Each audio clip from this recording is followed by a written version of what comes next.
Domine Patris et Filii Spiritus Sancti. Amém.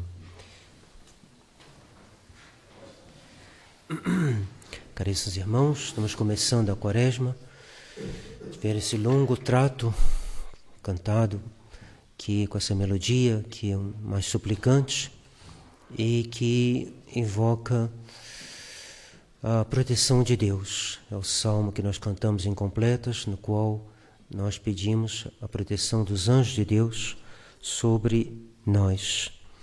E justamente esses anjos que vão vir e servir Nosso Senhor após a sua tentação. Esse evangelho de hoje encerra grandes mistérios. Nosso Senhor vai ao deserto para ser tentado pelo demônio. É Nosso Senhor que toma a iniciativa, pois Ele veio ao mundo para derrotar o demônio que detinha os homens sob seu poder. O demônio sabia que o Filho de Deus deveria vir ao mundo, e no seu desespero ele temia este momento, mas sem deixar de se opor obstinadamente ao plano da redenção. Ele será enganado por Nosso Senhor Ele mesmo, porque Nosso Senhor, cuja sabedoria é infinita, fará que o demônio servirá mesmo aos desígnios de Nosso Senhor, excitando os judeus e também, de certa maneira, Pilatos, a condená-lo. E assim, morrendo na cruz, ele obterá para nós a remissão dos nossos pecados e a perda de todo o direito, de certa maneira, direito entre aspas, que o demônio tinha sobre nós. Pois a gente sempre está submetido àquele pelo qual nós fomos vencidos.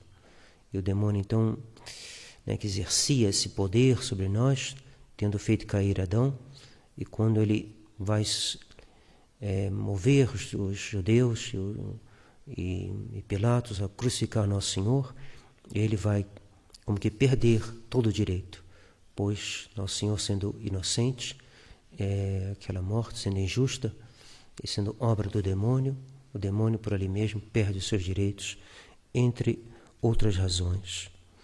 A obstinação do demônio faz com que ele trabalhe contra os seus próprios interesses, pois o ódio não pode construir, o ódio só pode arredondar em mal daquele que o pratica.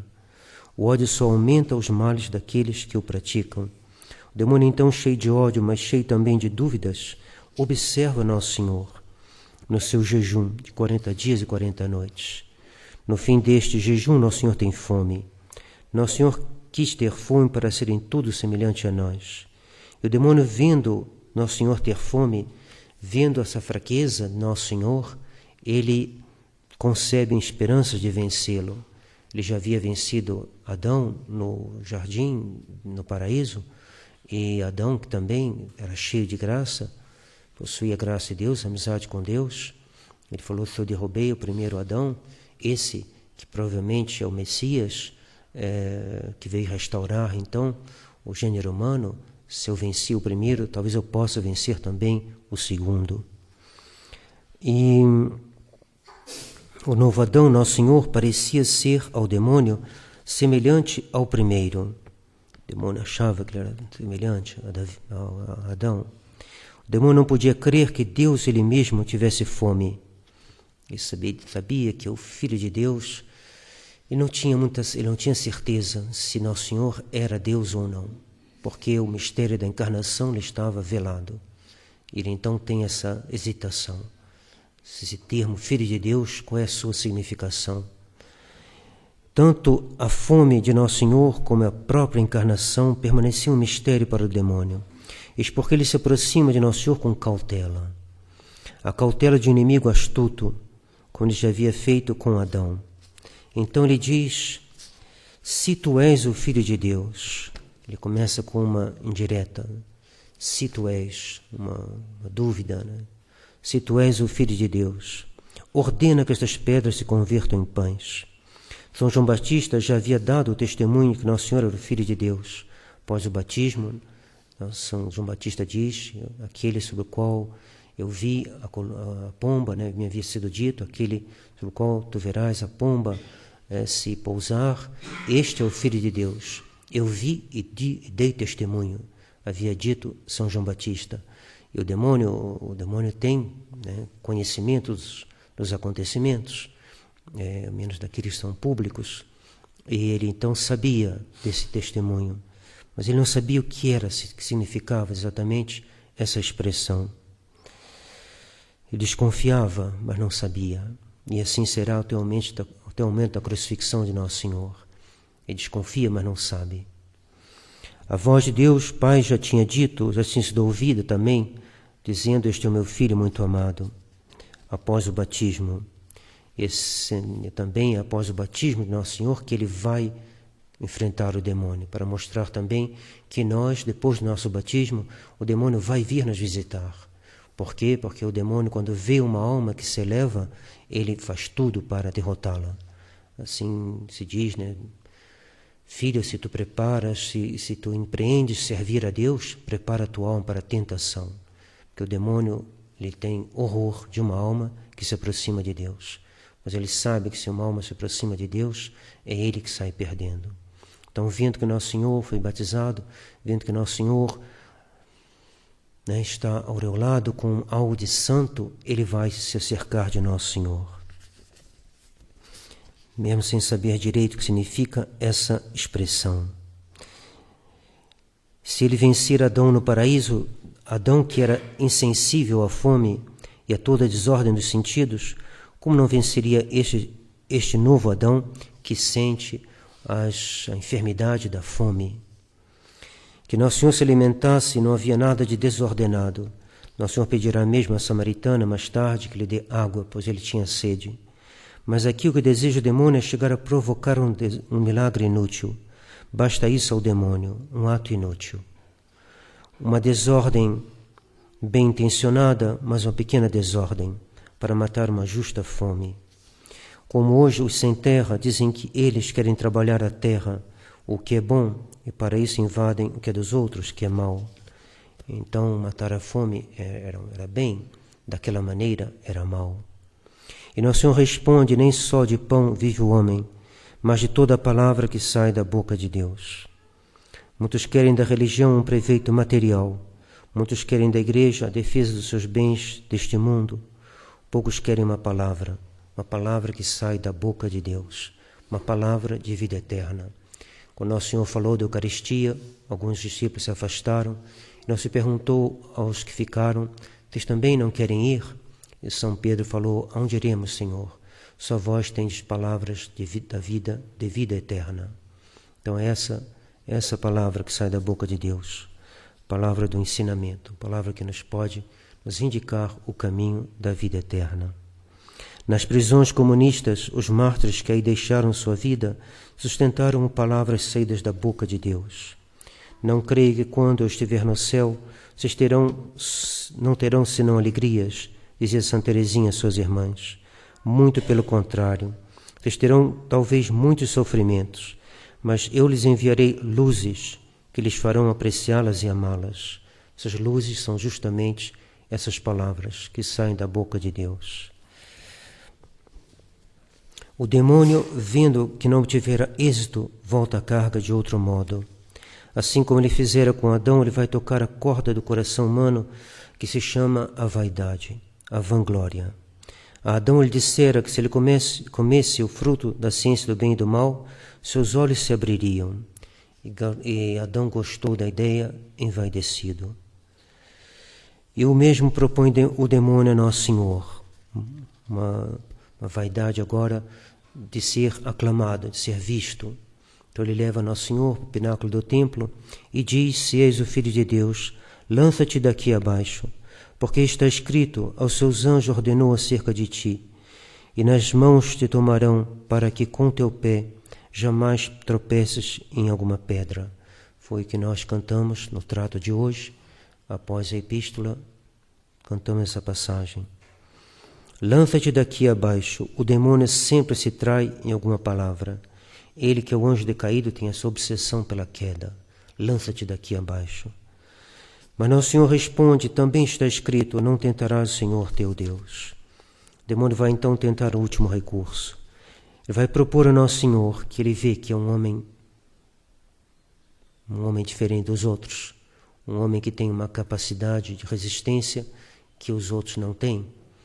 Ele mesmo conseguiu fazer com que Moisés tivesse um momento de hesitação, e Moisés foi punido, não podendo entrar na terra prometida.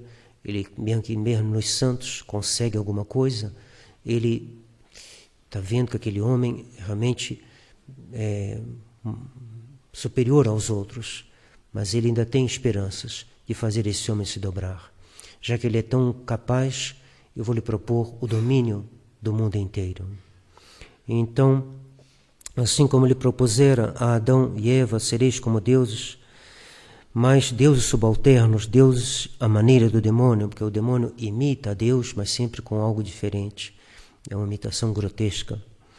Então, assim como ele também proporá ao anticristo, de dar todos o governo mundial, o governo sobre todos os reinos. Por isso ele leva Nosso Senhor a um monte muito alto. Ele diz, mostrando todos os reinos da terra e sua glória: tudo isto te darei, se prostrado me adorares. É a tentação da ambição, que dá a vertigem de um poder que só pertence a Deus. Dominar toda a terra será a ambição própria do anticristo. Mas para isso ele terá que se rebaixar, adorar o dragão, do qual fala São João no Apocalipse. O que Nosso Senhor recusou, o mundo moderno vai aceitar. As 3 tentações do deserto, o mundo moderno fará dela sua ocupação predileta, o objeto da sua admiração e de seus desejos. Os bens do corpo pelo luxo, pela gula, pela impureza. Os bens da vaidade pela popularidade, pelo culto da aparência, pela propaganda, pela exibição de suas qualidades, dos seus bens e das suas ações. Aparecer na televisão, no jornal, na boca de todo mundo, ser conhecido, ser um artista, ser um atleta, um modelo, se vestir como o mundo admira. Isso será o próprio do anticristo, que será um impostor, que aparecerá e será louvado, será muito popular. Um autor inglês acha mesmo que ele vai evitar a Terceira Guerra Mundial, que estará a ponto de começar, e ele então vai ser um pacificador, aclamado pelo mundo inteiro. Enquanto que Nosso Senhor, Rei dos séculos, viveu oculto em Nazaré e morreu desprezado fora de Jerusalém, sem que a capital do mundo de então, Roma, nem soubesse do que estava se passando naquela Sexta-feira Santa. Enfim, o pecado mais grave de todos, o pecado contra o primeiro mandamento, a adoração do demônio, fruto do modernismo atual, que faz da religião um sentimento, que pode se dirigir tanto a Deus, ao Deus verdadeiro, como aos falsos deuses, tanto a Deus como ao demônio. Então Nosso Senhor é indignado. Só aqui que ele vai se indignar. Antes, quem estava em jogo era só ele. Agora é a Deus, a seu Pai e a sua própria dignidade divina. Então agora Nosso Senhor vai se indignar. Vai-te, Satanás, porque está escrito: adorarás ao Senhor teu Deus e só a Ele servirás. Foi o que fizeram Dom Lefebvre e Dom Antônio Castelmayer, quando em 1986 o Papa João Paulo II reuniu representantes de todas as religiões na cidade de Assis. Dom Lefebvre e Dom Antônio publicaram uma carta aberta ao Papa, exprimindo o que Nosso Senhor diz aqui ao demônio: adorarás o Senhor teu Deus e só a Ele servirás. Não se pode servir a Deus numa falsa religião. Não se pode servir a Deus nas religiões pagãs, porque, segundo a Escritura, os deuses dos pagãos são demônios. Mas também não se pode servir a Deus na religião protestante, porque não basta citar a Bíblia para ser um verdadeiro fiel. O demônio também citou as Sagradas Escrituras, mas ele as cita erradamente, como fazem os protestantes. Para servir a Deus, nós devemos adorar ao Senhor, o Deus verdadeiro, o Deus de Abraão, Isaque e Jacó, o Deus unitrino, e só Ele obedecer e servir, obedecendo à Santa Igreja Católica, Apostólica e Romana, que Nosso Senhor fundou com seu preciosíssimo sangue, morrendo na cruz. Então, diz o Evangelho, o demônio deixou, e eis que os anjos se chegaram e o serviram. O demônio se afasta e não voltará mais a tentar Nosso Senhor, aparentemente. Ele voltará para o atacá-lo de frente, no momento da paixão. Voltará sim, então, para atacar. Podemos pensar que o mesmo se dará com a Igreja no fim dos tempos. O demônio, juntamente com o anticristo, virá para atacar. E atacará, sobretudo, as duas testemunhas, da qual fala São João Evangelista, no Apocalipse. Ele, com o anticristo, os atacará e os vencerá aparentemente. E será hora então de se lembrar das palavras de Santa Teresinha. Vocês terão talvez grandes sofrimentos, mas eu lhes enviarei luzes que lhes farão apreciá-las e amá-las. Peçamos, pois, essas luzes, lembrando o que disse Nosso Senhor: não só de pão vive o homem, mas de toda palavra saída da boca de Deus. A tradição não é outra coisa. O que é a tradição? É reter o que saiu da boca de Deus, reter aquilo que está no catecismo, reter aquilo que está nos documentos pontifícios infalíveis da Igreja, reter o que os santos nos ensinaram, reter e viver do que Nosso Senhor nos ensinou. É ser obediente, escutando e pondo em prática o que Nossa Senhora nos pediu em Lourdes, em Fátima, nos lembrando que Nosso Senhor já nos havia ensinado, ou seja, o amor da pobreza, o amor da castidade, o amor da obediência, para sermos como o seu divino Filho, pobre, humilde e mortificado. É com essas armas que venceremos a arrogância do demônio e todos os vícios que ele espalha pelo mundo, através dos meios modernos de tentação postos ao seu serviço. Os meios de Nosso Senhor e Nossa Senhora são o oposto dos do demônio. Os meios de Nosso Senhor são meios sobrenaturais. Eles são a missa, são os sacramentos bem recebidos, que é um ponto-chave, bem recebidos. Não adianta comungar mal, não adianta se confessar mal. É necessário se confessar com verdadeiro arrependimento. É necessário confessar todos os nossos pecados, senão confessar com arrependimento. Senão a confissão não dá o seu fruto, senão a comunhão não dá o seu fruto. É necessário estar bem preparado e para isso entrar em si mesmo. O demônio é exterior, leva Nosso Senhor para cima do pináculo do templo, joga isso aqui e os anjos te ampararão, todo mundo vai te aclamar. Eis aí o grande Messias, o grande Rabi, o grande Mestre. Não. Nosso Senhor, Ele nos quer, Ele diz a Samaritana: virá o tempo, e já veio, em que os verdadeiros adoradores adorarão a Deus em espírito e verdade. O que Nosso Senhor procura é a vida interior. A vida interior, ela é interior. Ela é a vida de Nazaré. É a vida que Nosso Senhor levou 30 anos ali, escondido, fazendo o trabalho de um carpinteiro na casa de Nazaré, obedecendo a São José e Nossa Senhora. E assim é necessário que esses sacramentos sejam recebidos desta maneira, com essa humildade e essa obscuridade, porque o que é interior não é para os outros verem, é só para Deus ver. E a oração bem feita e o amor da cruz. Vocês terão talvez grandes sofrimentos, mas eu lhes enviarei luzes que lhes farão apreciá-los e amá-los. Pedir a Nosso Senhor, nessa quaresma, que nos dê o amor da penitência, o amor da cruz, o amor desses sofrimentos. Porque se Deus nos fez viver nesses tempos, que Deus nos fizer viver até em tempos piores, é o desígnio de Deus, é a sua sabedoria. E, portanto, Deus, na sua bondade, nos fez viver dificuldades, passar por dificuldades. Ora, se isso é o que Deus previu para nós, nós devemos amá-las. Amá-las porque a gente ama a Deus, a gente confia na sua sabedoria, confiamos na sua bondade. Deus não permite o mal, senão porque Ele é bastante poderoso e misericordioso para do mal tirar um bem melhor. Amemos, pois, os tempos que nós vivemos, amemos essa parte da cruz que nos foi reservada, e assim estaremos fazendo exatamente o que Nosso Senhor deseja, e assim obteremos a vida eterna, pela intercessão da Virgem Maria, assim seja. Em nome do Pai, do Filho e do Espírito Santo. Amém.